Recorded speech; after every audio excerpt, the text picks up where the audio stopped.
नमस्कार दोस्तों, स्वागत करते हैं आपके अपने प्यारे से यूट्यूब चैनल पर। दोस्तों, आज की क्लास में हम लोग डिस्कस करेंगे एक नया टॉपिक जिसका नाम है भारत के राष्ट्रपति यानी कि प्रेसिडेंट ऑफ इंडिया। दोस्तों, इस टॉपिक का उल्लेख भारतीय संविधान के भाग 5 में किया गया है। दोस्तों, हम लोग बारी-बारी से राष्ट्रपति संबंधित सभी आर्टिकल को डिस्कस करेंगे, जो भी यूपीएसआई या अन्य कंपटीशन एग्जाम के लिए महत्वपूर्ण है।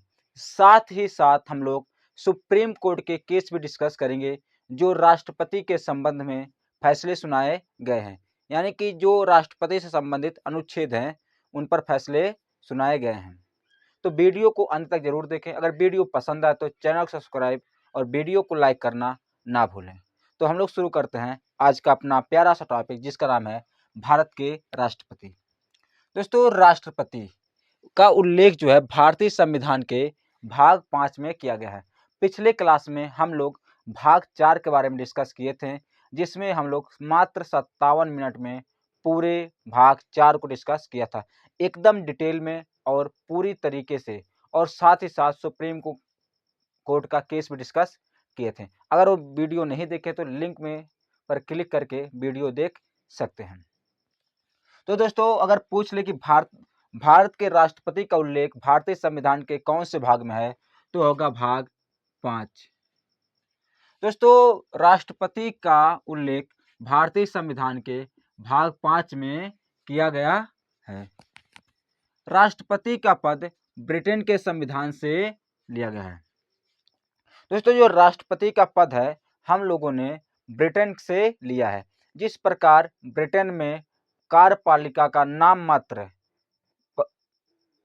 जैसे दोस्तों ब्रिटेन में होता है कि जो राष्ट्रपति होता है वह कार्यपालिका का नाम मात्र का प्रमुख होता है, उसी प्रकार भारत में भी भारत के राष्ट्रपति कार्यपालिका के नाम मात्र के प्रमुख होते हैं। वास्तविक शक्तियां भारत में प्रधानमंत्री के पास होती हैं, वैसे भी वास्तविक शक्तियां ब्रिटेन में प्रधानमंत्री के पास होती हैं, लेकिन राष्ट्रपति नाम मात्र के कार्यपालिका के प्रमुख होते हैं। तो ये भी क्वेश्चन बनता है कि भारत में वास्तविक कार्यपालिका का प्रमुख कौन होता है, तो उसका आंसर होता है प्रधानमंत्री। अगर आ जाए प्रश्न कि भारत में कार्यपालिका का नाम मात्र का प्रमुख कौन है, तो होगा राष्ट्रपति। तो हमने राष्ट्रपति का पद कहां से लिया है? ब्रिटेन से राष्ट्रपति का पद लिया है। दोस्तों, अनुच्छेद 52 से राष्ट्रपति का शुरुआत किया गया है। अनुच्छेद 52 कहता है कि भारत का एक राष्ट्रपति होगा। बस इतना सा बात कहता है अनुच्छेद 52 कि भारत का एक राष्ट्रपति होगा। दोस्तों, हम लोग इस क्लास में अनुच्छेद वाइज डिस्कस नहीं करेंगे। हम लोग राष्ट्रपति के सीरियस होने की पहले क्या चीजें होनी चाहिए उस हिसाब से डिस्कस करेंगे, ना कि अनुच्छेद 52, 53, 54, 55, 56, 57 ऐसे हम लोग डिस्कस नहीं करेंगे, क्योंकि हम लोग छोटे क्लास में नहीं बैठे हैं। हम लोग एक कंपटीशन का तैयारी कर रहे हैं, तो हम लोग जो पहले आएगा उस चीज पर डिस्कस करेंगे कि पहले क्या होनी चाहिए। तो राष्ट्रपति बनने के लिए सबसे पहले योग्यता होती है कि राष्ट्रपति की योग्यताएं क्या होंगी। हम लोग पहले योग्यताओं के बारे में डिस्कस करेंगे, फिर हम लोग राष्ट्रपति के निर्वाचन मंडल के बारे में डिस्कस करेंगे, फिर निर्वाचन विधि के बारे में डिस्कस करेंगे। तो हम लोग एक सही क्रम पर राष्ट्रपति को डिस्कस करेंगे। तो अनुच्छेद 52 कहता है कि भारत का एक राष्ट्रपति होगा। अब हम लोग देखते हैं, जब राष्ट्रपति होगा भारत का, तो राष्ट्रपति बनने के लिए कुछ योग्यताएं, अर्हताएं या क्वालिफिकेशंस तो होने चाहिए। तो हम लोग पहले राष्ट्रपति के क्वालिफिकेशन यानी कि योग्यता पर डिस्कस करते हैं। दोस्तों, इसे कहते हैं योग्यताएं या अर्हताएं या क्वालिफिकेशन। ये भी आ सकता है कि अर्हताएं। तो दोस्तों, राष्ट्रपति के क्वालिफिकेशन यानी कि योग्यता का जो चर्चा है वह भारतीय संविधान के भाग 5 में अनुच्छेद 58 यानी कि 58 में किया गया है। तो अनुच्छेद 58 दोस्तों क्या कहता है? भारत के राष्ट्रपति की योग्यताएं क्या क्या होनी चाहिए। तो दोस्तों, पहला योग्यता है भारत का नागरिक हो। जो राष्ट्रपति बनेगा भारत का, वह क्या हो? भारत का नागरिक हो। लेकिन दोस्तों, प्रश्न ये भी पूछ सकता है कि वह भारत का मूल नागरिक हो। नहीं दोस्तों, ऐसी बातें नहीं है कि भारत का मूल नागरिक हो। ऐसी चर्चाएं संविधान में नहीं है अनुच्छेद 58 में कि भारत का मूल नागरिक हो। बस इतना सा लिखा हुआ है कि भारत का नागरिक हो। तो हम लोग डिस्कस किए थे कि भारत की नागरिकता प्राप्त करने की विधियां हैं। जब हम लोग भाग 2 पढ़ रहे थे नागरिकता, तो उसमें हम लोग डिस्कस किए थे कि क्या क्या नागरिकता पाने की विधियां हैं। अगर कोई भी व्यक्ति हो जो भारत का नागरिक है, वह राष्ट्रपति बन सकता है। जरूरी नहीं है कि मूल रूप से भारत का नागरिक हो। तो इस बात का ध्यान रखिएगा कि जरूरी नहीं है कि मूल रूप से भारत का नागरिक हो, बस भारत का नागरिक होना चाहिए। मूल रूप से होने का उल्लेख नहीं है संविधान में। क्या मूल रूप से नागरिक होने का उल्लेख नहीं है। फिर दूसरी योग्यता है राष्ट्रपति बनने की, न्यूनतम आयु 35 वर्ष हो। तो दोस्तों कम से कम जो भारत का राष्ट्रपति बनना चाहता है उसका उम्र कम से कम 35 वर्ष होना चाहिए। अधिकतम आयु का उल्लेख नहीं है, यानी कि दोस्तों कम से कम 35 वर्ष का होना चाहिए। अधिकतम कितने भी वर्ष का हो सकता है, यानी कि जब तक मर ना जाए तब तक राष्ट्रपति बन सकता है, लेकिन 35 साल से पहले नहीं बन सकता। 35 साल से लेकर इंसान जब तक मर ना जाए तब तक भारत का राष्ट्रपति बन सकता है। फिर तीसरी योग्यता है लोकसभा सदस्य निर्वाचित होने की योग्यता हो, यानी कि दोस्तों जो एक सांसद निर्वाचित होने की योग्यता होती है वो भी योग्यता होनी चाहिए राष्ट्रपति के पास। जो एक संसद का सदस्य यानी कि लोकसभा का सदस्य जिस हिसाब से निर्वाचित होता है जो उसकी योग्यताएं होती हैं वह योग्यताएं भी भारत के राष्ट्रपति के पास होनी चाहिए। फिर चौथी बात क्या है, लाभ के पद पर ना हो। दोस्तों लाभ के पद से मतलब होता है कि राज्य सरकार, केंद्र सरकार या किसी भी सरकार के अंतर्गत वह क्या हो, वह किसी लाभ के पद पर ना हो।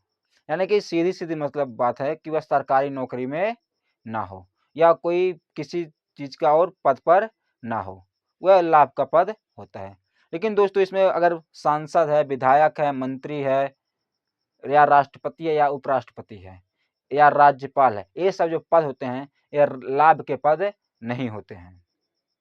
यानी कि राष्ट्रपति, उपराष्ट्रपति केंद्र सरकार के अंतर्गत या राज्य सरकार के अंतर्गत किसी मतलब विधानसभा का सदस्य हो ऐसा नहीं है। यानी कि सांसद, विधायक, मंत्री, राज्यपाल, उपराष्ट्रपति या राष्ट्रपति जो पद होते हैं यह लाभ के पद नहीं होते हैं।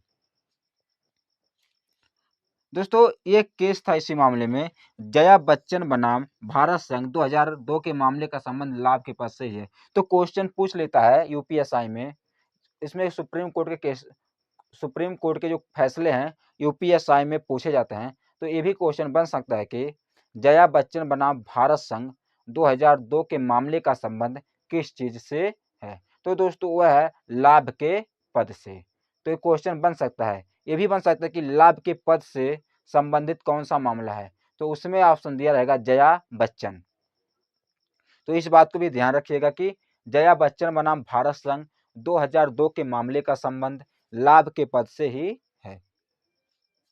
तो ये हो गए योग्यताएं, राष्ट्रपति बनने की योग्यताएं। राष्ट्रपति यानी कि अनुच्छेद 58 में राष्ट्रपति की योग्यताओं का डिस्कस है। पहला योग्यता है भारत का नागरिक हो, लेकिन मूल रूप से भारत का नागरिक हो ऐसा संविधान में लिखा हुआ नहीं, यानी कि अनुच्छेद 58 में ऐसा नहीं लिखा हुआ कि मूल रूप से नागरिक हो, वह भारत का बस नागरिक होना चाहिए।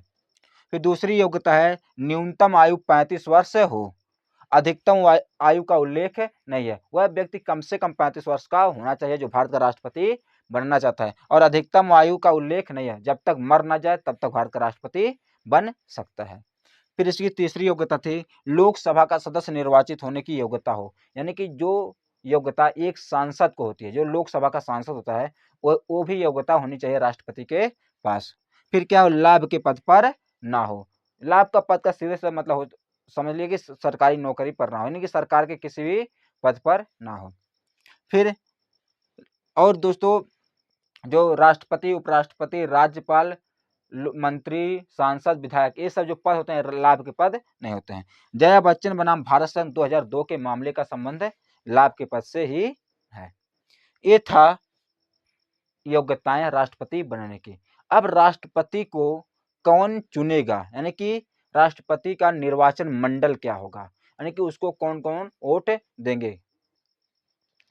अब हम लोग डिस्कस करते हैं निर्वाचन मंडल, यानी कि राष्ट्रपति का निर्वाचन मंडल। तो दोस्तों राष्ट्रपति के निर्वाचन मंडल का जो उल्लेख है वह भारतीय संविधान के अनुच्छेद 54 यानी कि 54 में किया गया है। उसमें बताया गया कि राष्ट्रपति के निर्वाचन मंडल में क्या क्या चीजें होंगी। तो दोस्तों राष्ट्रपति का चुनाव जनता नहीं करती है। तो दोस्तों हम लोग देखे होंगे कि राष्ट्रपति के चुनाव में जनता वोट नहीं देती है। तो इसके पीछे ये भी कारण था संविधान बनाने वालों का कि प्रधानमंत्री यानी कि जो सांसद चुने जाते हैं वो प्रधानमंत्री को चुनते हैं, और राष्ट्रपति भी अगर जनता से चुना जाएगा तो प्रधानमंत्री और राष्ट्रपति के बीच एक अलग प्रकार का डिस्कशन रहेगा, अलग प्रकार का तनाव रहेगा कि आप भी जनता से चुने जाते हैं, हम भी जनता से चुने जाते हैं, आपको जनता वोट देती है, हमें भी जनता वोट देती है। तो शक्तियों का सही से इस्तेमाल नहीं हो पाता। इसलिए और एक रीजन और भी था कि प्रधानमंत्री यानी कि जो मंत्रिपरिषद या जो लोकसभा का चुनाव होता है उसमें बहुत ज़्यादा सरकार के पैसे खर्च होते हैं, और अगर राष्ट्रपति का चुनाव भी जनता करती तो उसमें भी बहुत ज़्यादा पैसे खर्च होते हैं। तो दूसरा रीजन यह भी था कि पैसे की खपत यानी कि खर्चे को कम किया जाए। तो इसलिए राष्ट्रपति का चुनाव सीधे जनता नहीं करती है, बल्कि जनता द्वारा जो प्रतिनिधि चुने जाते हैं, लोकसभा के सदस्य और राज्यसभा के सदस्य, विधानसभा के सदस्य, ये सब लोग मिलकर राष्ट्रपति का चुनाव करते हैं। इसलिए कहा जाता है कि राष्ट्रपति का चुनाव क्या होता है, अप्रत्यक्ष रूप से होता है। तो राष्ट्रपति का चुनाव जनता नहीं करती है, बल्कि निर्वाचित प्रतिनिधि करते हैं। जो जनता द्वारा निर्वाचित होते हैं प्रतिनिधि, वो क्या करते हैं, राष्ट्रपति का चुनाव करते हैं। उनका एक फिक्स वोट होता है, हम लोग आगे डिस्कस करेंगे कितना वोट किस प्रतिनिधि का होता है। फिर दूसरा है, इस चुनाव के मतदाता को निर्वाचक कहा जाता है। जो दोस्तों इस चुनाव में जो मत देते हैं उन्हें निर्वाचक कहा जाता है, मतदाता नहीं कहा जाता, उन्हें निर्वाचक कहा जाता है। संसद के दोनों सदनों के निर्वाचित सदस्य इस चुनाव में भाग लेते हैं। तो दोस्तों जो संसद के दोनों निर्वाचित सदस्य होते हैं, संसद के दोनों निर्वाचित सदस्य यानी कि लोकसभा और राज्यसभा के निर्वाचित सदस्य, यानी कि जो राष्ट्रपति द्वारा जो सदस्य मनोनीत किए जाते हैं वह राष्ट्रपति के चुनाव में भाग नहीं लेते हैं, लेकिन राष्ट्रपति के महाभियोग में भाग लेते हैं। अभी हम लोग आगे डिस्कस करेंगे। तो अभी हम लोग निर्वाचन मंडल के बारे में डिस्कस कर रहे हैं। पहला चीज इसमें क्या, संसद के जो दोनों सदन है, लोकसभा और राज्यसभा, इन दोनों के निर्वाचित सदस्य, इस बात को ध्यान रखिएगा, सिर्फ निर्वाचित सदस्य ही राष्ट्रपति चुनाव में भाग लेते हैं, और जो राष्ट्रपति द्वारा मनोनीत किए जाते हैं सदस्य, वह राष्ट्रपति चुनाव में भाग नहीं लेते हैं। इसके पीछे भी कारण था कि अगर जो राष्ट्रपति द्वारा ही निर्वाचित किया जा रहा है वो भी भाग लेगा तो पारदर्शिता नहीं रहेगी, इसलिए ऐसा किया गया है। तो पहला राष्ट्रपति के जो चुनाव होता है इसमें संसद दोनों सदनों के निर्वाचित सदस्य भाग लेते हैं, इस बात को ध्यान रखिएगा। राष्ट्रपति द्वारा मनोनीत सदस्य राष्ट्रपति चुनाव में भाग नहीं लेते हैं। जो राष्ट्रपति द्वारा मनोनीत सदस्य होते हैं वह राष्ट्रपति चुनाव में भाग नहीं लेते हैं। उम्मीद करते हैं ना समझ में आया होगा। इसका स्क्रीनशॉट लीजिए, फिर हम लोग अभी इसमें बचा हुआ है अभी बहुत सी चीजें अभी हम लोग डिस्कस करते हैं उसको, इसका आप स्क्रीनशॉट लीजिए। दोस्तों राष्ट्रपति का जो निर्वाचक मंडल है उसमें संसद के दोनों सदन, लोकसभा और राज्यसभा के निर्वाचित सदस्य भाग लेते हैं। फिर उसके बाद 28 राज्यों के विधानसभाओं के निर्वाचित सदस्य, जो दोस्तों 28 राज्य हैं उनके विधानसभाएं जो हैं उनके निर्वाचित सदस्य भाग लेते हैं। इस बात को ध्यान रखिएगा, निर्वाचित सदस्य भाग लेते हैं जो जनता द्वारा चुने जाते हैं। लेकिन दोस्तों वहीं सभी राज्यों में विधान परिषद न होने के कारण विधान परिषद के सदस्य इस चुनाव में भाग नहीं लेते हैं। दोस्तों अगर पूछ ले कि राष्ट्रपति चुनाव में निम्न में से कौन से लोग भाग नहीं लेते हैं, अगर ऑप्शन दिया रहा है लोकसभा, राज्यसभा, विधानसभा और विधान परिषद, तो उसमें सही ऑप्शन होगा विधान परिषद, क्योंकि लोकसभा भी भाग लेता है राष्ट्रपति के चुनाव में, राज्यसभा के भी निर्वाचित सदस्य भाग लेते हैं, विधानसभाओं के भी निर्वाचित सदस्य भाग लेते हैं, 28 राज्यों के विधानसभाओं के निर्वाचित सदस्य। लेकिन विधान परिषद के निर्वाचित सदस्य भाग नहीं लेते हैं, क्योंकि दोस्तों जो विधान परिषद होता है वह सभी राज्यों में नहीं है विधान परिषद, इसलिए कि वोटों का डिसबैलेंस ना हो, किसी राज्य को ज़्यादा प्रेफरेंस मिले, किसी राज्य को कम प्रेफरेंस मिले वोट के मामले में, इसलिए सभी राज्यों में विधान परिषद ना होने के कारण विधान परिषदों के सदस्य को भाग नहीं लेने दिया जाता है राष्ट्रपति के चुनाव में। तो 28 क्या कहोगे, विधान पर लोकसभा यानी कि राज्यसभा, लोकसभा राज्यसभा विधान परिषद होते हैं, सॉरी लोकसभा राज्यसभा विधानसभा 28 राज्यों के विधान सभाओं के सदस्य इस चुनाव में भाग लेते हैं। इसके अलावा दिल्ली एवं पुडुचेरी के विधानसभा के सदस्य, दोस्तों जो दिल्ली है विधानसभा है और पुडुचेरी विधानसभा, इन दोनों विधानसभाओं के सदस्य भी भाग लेते हैं। तो 28 राज्य प्लस दिल्ली और पुडुचेरी के विधानसभाओं के सदस्य भी राष्ट्रपति के चुनाव में भाग लेते हैं। यह कब किया गया? 70वां संविधान संशोधन द्वारा 1992। अगर ये पूछ लिया जाए कि दिल्ली व पुडुचेरी के विधानसभाओं के सदस्य को राष्ट्रपति के चुनाव में भाग लेने की अनुमति किस संविधान संशोधन द्वारा मिला, तो वह संविधान संशोधन है 70वें संविधान संशोधन 1992 के द्वारा। लेकिन दोस्तों ये भी सवाल पूछ सकता है कि पहली बार दिल्ली और पुडुचेरी के विधानसभाओं के सदस्य राष्ट्रपति चुनाव में भाग लिए थे, तो वह दोस्तों होगा 1997। 1997 के राष्ट्रपति के चुनाव में दिल्ली और पुडुचेरी के विधानसभाओं के सदस्य पहली बार भाग लिए थे। तो अनुमति क्या मिली थी? 70वें संविधान संशोधन 1992 के में, और पहली बार भाग कब लिए हैं? उसके 5 साल बाद 1997 में। तो इस बात को भी ध्यान रखिएगा। तो यह भाग हो गई, यह बात हो गई निर्वाचक मंडल की, यानी कि कौन कौन राष्ट्रपति का चुनाव में भाग लेंगे। निर्वाचक मंडल से ही तात्पर्य है कि कौन कौन से लोग उस समूह में होंगे जो राष्ट्रपति का चुनाव करेंगे। अब हम लोग देख लेते हैं कि अब ये निर्वाचक मंडल के जो लोग हैं राष्ट्रपति का चुनाव कैसे करेंगे, यानी कि विधि क्या है, प्रक्रिया क्या है राष्ट्रपति के चुनाव करने की। तो हम लोगों ने इसको देखते हैं। पहले हम लोग देखें योग्यता, फिर निर्वाचक मंडल यानी कि राष्ट्रपति की योग्यता क्या होगी, फिर निर्वाचक मंडल यानी कि राष्ट्रपति को कौन कौन लोग मिलकर चुनाव करेंगे। अब हम देखेंगे कैसे चुनाव करेंगे। तो दोस्तों निर्वाचन विधि, दोस्तों निर्वाचन विधि का उल्लेख भारतीय संविधान के भाग 5 में अनुच्छेद 55 में किया गया है। राष्ट्रपति के निर्वाचन विधि का जो उल्लेख है भारतीय संविधान के भाग 5 अनुच्छेद 55 में किया गया है। अगर तो क्या कहता है अनुच्छेद 55? अनुच्छेद 55 के अनुसार राष्ट्रपति का चुनाव एकल, हस्तांतरणीय, संक्रमणीय, आनुपातिक, प्रतिनिधित्व, गुप्त मतदान प्रणाली से होता है।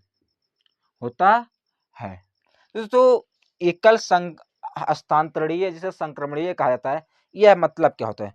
दोस्तों जब राष्ट्रपति का चुनाव होता है, मान लो राष्ट्रपति के चुनाव में 2 उम्मीदवार खड़े हैं, तो जो व्यक्ति राष्ट्रपति को वोट देगा, तो ऐसे नहीं देगा कि हम मान लो व्यक्ति ए को राष्ट्रपति चुन रहे हैं, व्यक्ति ए है और एक व्यक्ति बी है, व्यक्ति ए भी उम्मीदवार है, व्यक्ति बी भी उम्मीदवार है, और कोई मतदाता यानी कि निर्वाचक राष्ट्रपति का चुनाव करने जा रहा है, तो ऐसा नहीं होगा कि इस व्यक्ति को वोट देकर चला है, तो इसमें ऐसा नहीं होगा कि एक व्यक्ति को वोट देकर चला है या इसे वोट देकर चला है। तो जो निर्वाचक होगा यानी कि जो राष्ट्रपति को चुनेगा वह क्या करेगा, वह पहले इसे चुनेगा कि इसे चुनेगा, यानी कि वह प्रेफरेंस देगा। मान लो कोई व्यक्ति है जिसका नाम है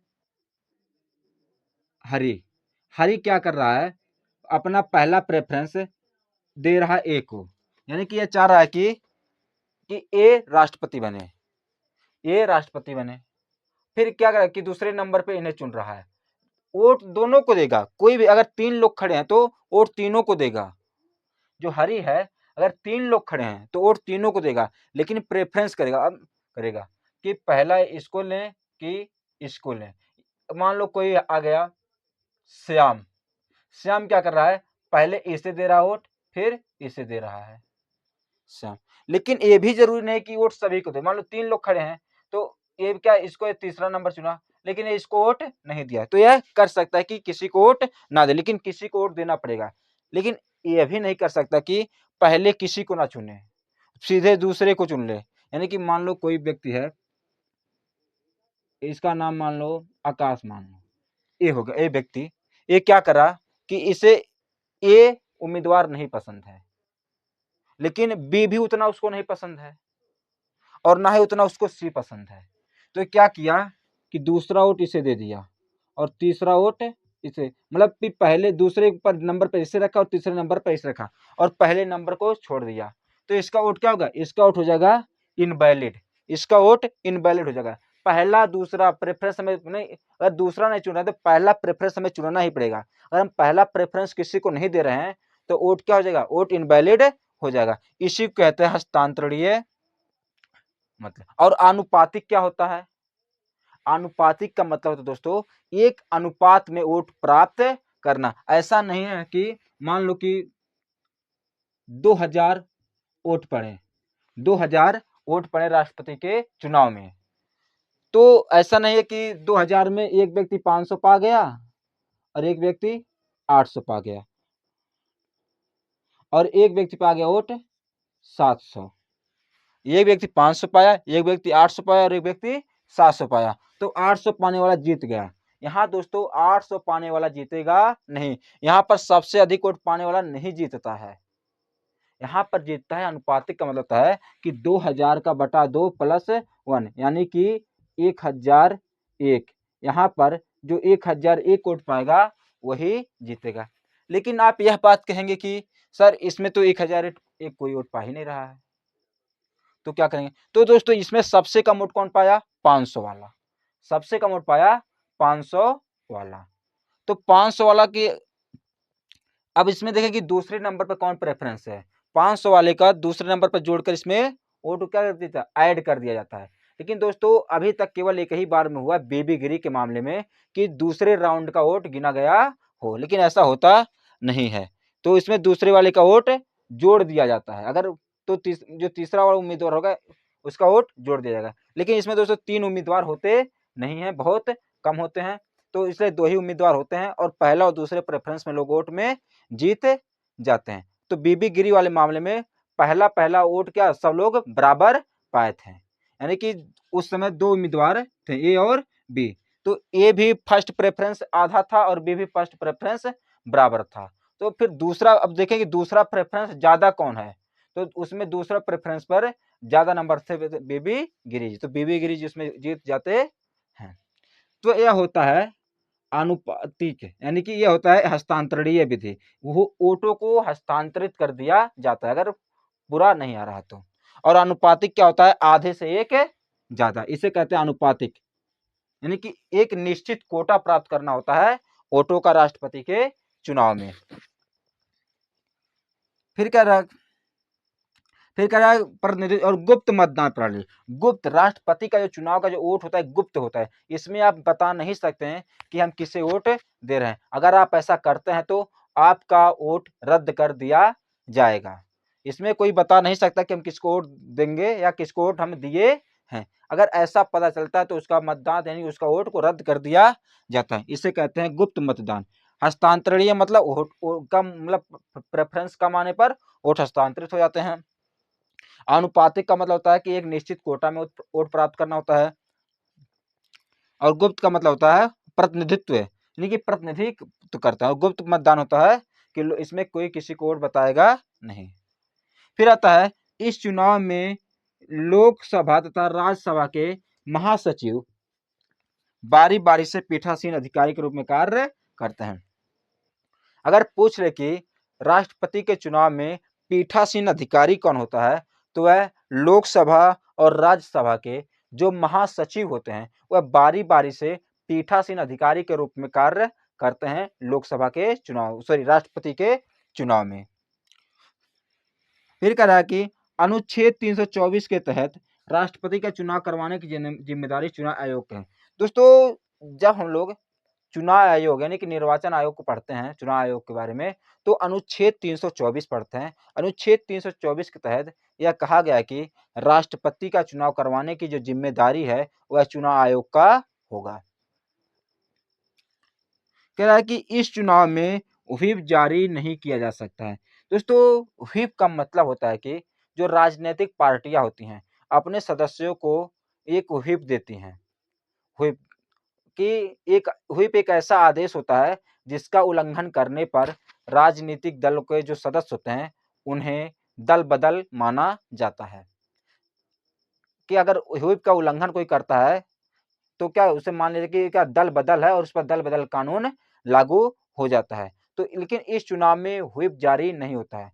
अगर व्हिप जारी होता तो जो राजनीतिक पार्टियां होती अपने सदस्यों को कहती आप इसे वोट दीजिए। लेकिन जो राष्ट्रपति का चुनाव होता है वह राजनैतिक आधार पर नहीं होता है, क्योंकि राष्ट्रपति किसी पार्टी के नहीं होते हैं। इसलिए इस चुनाव में व्हिप जारी नहीं किया जाता है। अगर पूछ ले इस चुनाव में व्हिप क्यों नहीं जारी किया जाता, तो इसका उत्तर होगा कि राष्ट्रपति का चुनाव राजनैतिक स्तर पर नहीं होता है, इसलिए इस चुनाव में व्हिप जारी नहीं किया जा सकता है।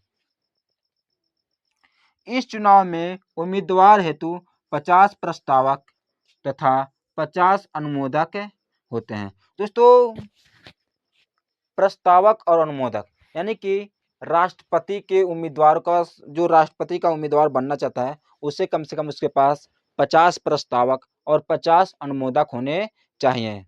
जो ये लोग उसका प्रस्ताव रखें कि हम इसे प्रस्तावक का मतलब होता है कि प्रस्ताव कि 50 सदस्य क्या चाहते हैं कि ये राष्ट्रपति बने, तो 50 सदस्यों का हस्ताक्षर होना चाहिए कि किसी व्यक्ति को राष्ट्रपति उम्मीदवार, और उसी और 50 लोग क्या करें उसका अनुमोदन करें कि हाँ भाई ये होने चाहिए।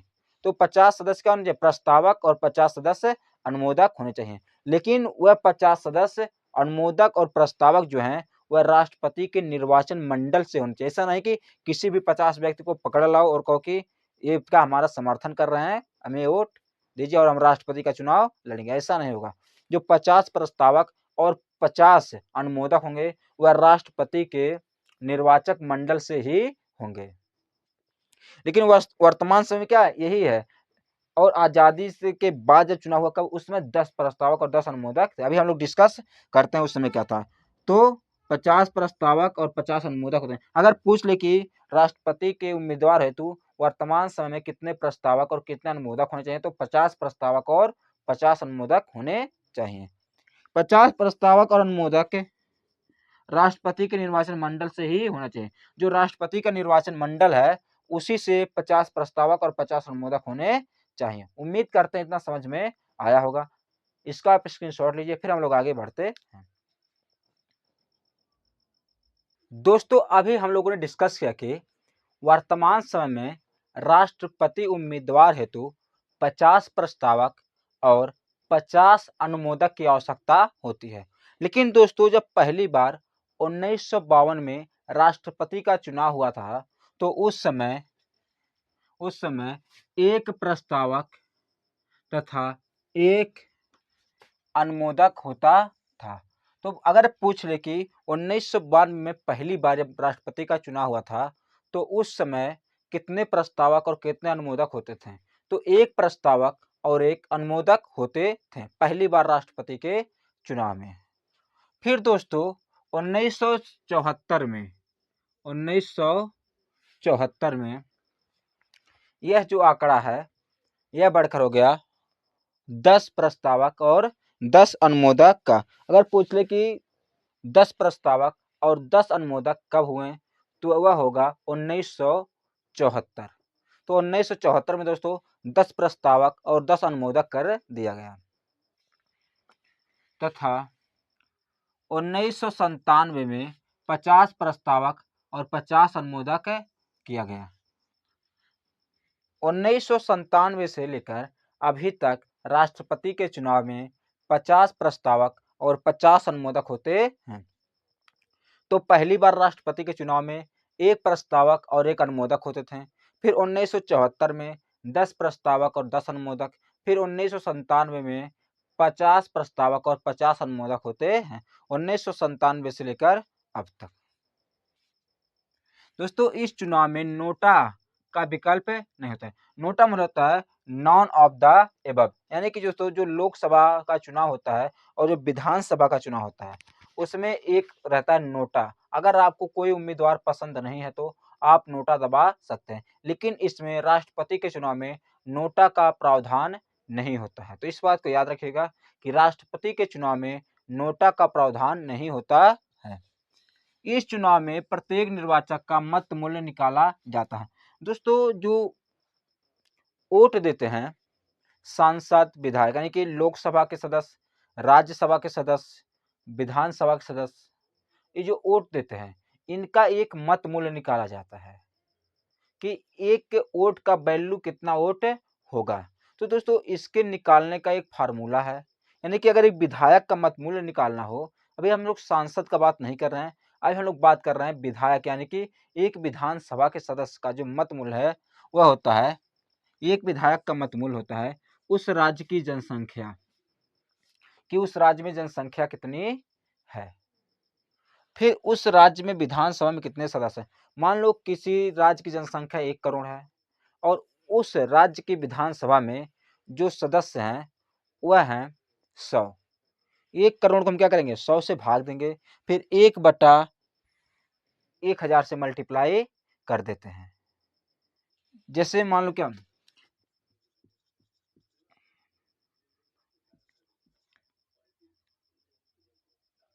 मान लो 1 करोड़ है, 1 करोड़ क्या हो गए, एक किसी राज्य की जनसंख्या हो गए, तो क्या है जनसंख्या 1 करोड़ हो गया।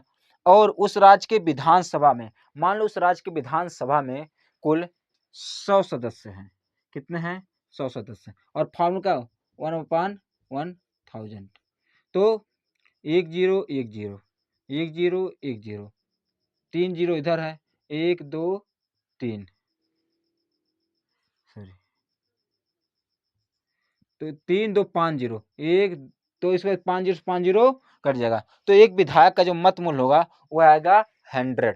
विधायक का मत मूल्य कितना आएगा उसमें 100। अगर मान लो 2 होते हैं तो यहाँ पर अगर मान लो क्या 200 हो सदस्य, तो 200 क्या इसका 100 से करते हैं, क्या आ जाता 50, यानी कि विधायक का मत मूल्य कितना आ जाता 50 हो जाता। तो हम क्या करेंगे, एक विधायक का अगर मत मूल्य निकालना रहेगा किसी भी राज्य के, अगर विधायक का मत मूल्य निकालना हो राष्ट्रपति के चुनाव में कि कितना होगा, तो हम लोग क्या करते हैं उस राज्य की जनसंख्या को डिवाइड कर देते हैं उस राज्य के विधानसभा में कितने सदस्य हैं, जो निर्वाचित सदस्य होते हैं। इस बात को ध्यान रखिएगा कि निर्वाचित सदस्य होते हैं। मान लो किसी राज्य के विधानसभा में कितने 200 सदस्य हैं और उस राज्य की जनसंख्या 1 करोड़ है, तो हम लोग क्या करेंगे 1 करोड़ को डिवाइड कर देंगे 200 से और मल्टीप्लाई कर देंगे 1/1000 यानी 1/1000 से। तो 1000 में 3 जीरो और 200 में 2 जीरो, तो इसमें से 5 जीरो कैंसिल हो जाएगा, बचे कितना 2 जीरो, यानी कि बचेगा 100 और 100 को हम 2 से भाग दे देंगे तो मत मूल्य आ जाएगा 50। तो इस हिसाब से एक विधायक का मतलब 50 हो गया। ये फॉर एग्जाम्पल था। अगर हम लोग किसी राज्य का निकालना हो तो उस राज्य की जनसंख्या और उस राज्य में विधानसभाओं की संख्या के, विधानसभा में जो निर्वाचित सदस्य उनकी संख्या के हिसाब से। लेकिन दोस्तों इस सूत्र का में जनसंख्या का आधार 1971 है। जो जनसंख्या है इस सूत्र में ये आधार है 1971 के, कि 1971 में उस राज्य की जनसंख्या कितनी थी। वर्तमान समय की जनसंख्या से हम लोग नहीं निकालेंगे, क्योंकि हम लोग निकालेंगे 1971 की जनसंख्या से, क्योंकि 1971 की जनसंख्या में उत्तर भारत की जनसंख्या और साउथ यानी कि नॉर्थ इंडिया और साउथ इंडिया की जो जनसंख्या है वह लगभग आस-पास ही थे, यानी लगभग सेम थे। लेकिन वर्तमान समय उत्तर भारत की जनसंख्या ज़्यादा बढ़ गई है और साउथ इंडिया यानी कि साउथ इंडिया की जनसंख्या हो गई कम है।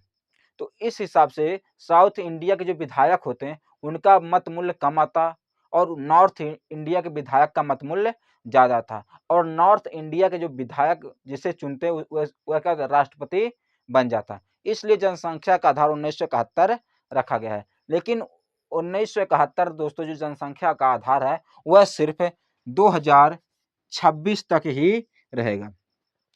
84वें संविधान 2000 में, वर्ष 2000 में 84वां संविधान संशोधन किया गया और यह उसमें कहा गया कि यह प्रावधान किया गया कि वर्ष 2026 तक, यानी कि अगले साल तक जो जनसंख्या का आधार रहेगा वो 1971 रहेगा। जो राष्ट्रपति चुनाव में जो मत मूल्य यानी कि किसी विधायक का मत मूल्य का जो जनसंख्या का आधार रहेगा वो 1971 रहेगा 2026 तक। फिर 2026 में क्या प्रावधान होगा वह 2026 में पता चलेगा। दोस्तों सभी राज्यों के विधायकों का मत मूल्य अलग अलग होता है। जो विधायकों का मत मूल्य होता है सभी राज्यों का एक जैसा नहीं होता है, अलग अलग होता है, क्योंकि जनसंख्याएं सभी राज्यों के अलग अलग है और वहाँ के विधानसभाओं में जो संख्या है वो भी अलग अलग होते हैं, इसलिए मत मूल्य अलग होता है। लेकिन सबसे अधिक मत मूल्य उत्तर प्रदेश के विधायकों का है। सर्वाधिक मत मूल्य है उत्तर प्रदेश के विधायकों का, वो है 208। और सबसे कम मत मूल्य है सिक्किम के विधायकों का, वो है 7। उम्मीद करते हैं इतना समझ में आया होगा। अभी हम लोग देखते हैं सांसद का मत मूल्य कितना होता है, फिर हम लोग इस अपने क्लास को यहीं पर समाप्त करेंगे और फिर हम लोग कल के क्लास में डिस्कस करेंगे आगे के टॉपिक को। तो इसका भी स्क्रीनशॉट ले सकते हैं। दोस्तों अब हम लोग देखते हैं राष्ट्रपति के चुनाव में एक सांसद का मत मूल्य यानी कि उसके वोटों का वैल्यू कितना होता है, क्या है उसका फार्मूला। दोस्तों एक सांसद का मत मूल्य होता है 28 राज्यों, जो भारत में 28 राज्य हैं, उन राज्यों के विधानसभाओं तथा दिल्ली तथा पुडुचेरी की विधानसभा, यानी कि 28 राज्यों के विधानसभा तथा दिल्ली और पुडुचेरी के विधानसभा के निर्वाचित सदस्य, यानी कि 28 राज्यों के विधानसभा के निर्वाचित सदस्य तथा दिल्ली और पुडुचेरी के विधानसभाओं के निर्वाचित सदस्यों के मतों का कुल योग, यानी कि जो दिल्ली के होंगे और पुडुचेरी के जो विधानसभाओं के सदस्य होंगे और 28 राज्यों के विधानसभाओं के जो सदस्य होंगे उनके वोटों का कुल योग, यानी कि उन सभी को वोटों का मूल्य जोड़ लिया जाएगा कि कितना वोट आता है। जैसे उत्तर प्रदेश के एक विधायक का मत मूल्य है 208, वो हो गया। ऐसे अलग अलग विधायकों का मत मूल्य है, अलग अलग राज्यों के विधायकों का मत मूल्य है। तो उत्तर प्रदेश के एक विधायक हो गए, मान लो उत्तर प्रदेश में कितने हो गए 100 विधायक हो गए, तो हम क्या करेंगे 208 को 100 से मल्टीप्लाई कर देंगे, वो वोट हो गया। फिर बिहार के विधायकों का मत मूल्य जोड़ लेंगे, ऐसे करके 28 राज्यों के विधायकों का मत मूल्य और दिल्ली और पुडुचेरी के विधायकों का मत मूल्य, जो निर्वाचित विधायक हैं, उन सभी को जोड़कर हम क्या करेंगे, संसद के निर्वाचित सदस्य, जो संसद के यानी कि लोकसभा और राज्यसभा के निर्वाचित सदस्य हैं, लोकसभा में 543 निर्वाचित सदस्य हैं और राज्यसभा में 233 निर्वाचित सदस्य हैं, यानी कि कुल मिलाकर हो जाएंगे 776 सदस्य। तो इन सभी यानी कि 28 राज्यों के विधायकों का मत मूल्य और दिल्ली और पुडुचेरी के विधायकों के कुल मत मूल्य को हम लोग डिवाइड कर देंगे 776 से, तो वो आएगा एक सांसद का मत मूल्य। तो इस हिसाब से इस सूत्र के आधार पर एक सांसद का मत मूल्य होता है 708। जैसे उत्तर प्रदेश के एक विधायक का मत मूल्य होता है 208 और सिक्किम का सबसे कम है केवल 7 है। सिक्किम का जो विधायक होगा एक विधायक का मत मूल्य होता है केवल 7 और उत्तर प्रदेश का सबसे अधिक होता है 208 और एक सांसद का मत मूल्य होता है 708, चाहे सांसद लोकसभा का हो या राज्यसभा का हो, उसका एक सांसद का जो वोट होगा वह होगा 708 वोट। जो राष्ट्रपति के चुनाव में वोट गिना जाएगा एक सांसद का 708 वोट गिना जाएगा। तो ये फार्मूला था सांसद के मत मूल्य निकालने का। अनुच्छेद 71 के अनुसार राष्ट्रपति एवं उपराष्ट्रपति के चुनाव के संबंध में सभी विवादों की सुनवाई उच्चतम न्यायालय करेगा। दोस्तों अनुच्छेद 71 यह कहता है कि राष्ट्रपति और उपराष्ट्रपति के चुनाव में जो भी विवाद और समस्याएं होंगी उसकी सुनवाई उच्चतम न्यायालय करेगा, यानी कि सुप्रीम कोर्ट ही सिर्फ राष्ट्रपति और उपराष्ट्रपति के चुनाव संबंधित विवादों को सुनवाई कर सकता है अनुच्छेद 71 के अनुसार। इस संदर्भ में शिकायत उसका निर्णय क्या होता है, अंतिम होता है। जो सुप्रीम कोर्ट कह दिया वही निर्णय क्या होगा, अंतिम होगा।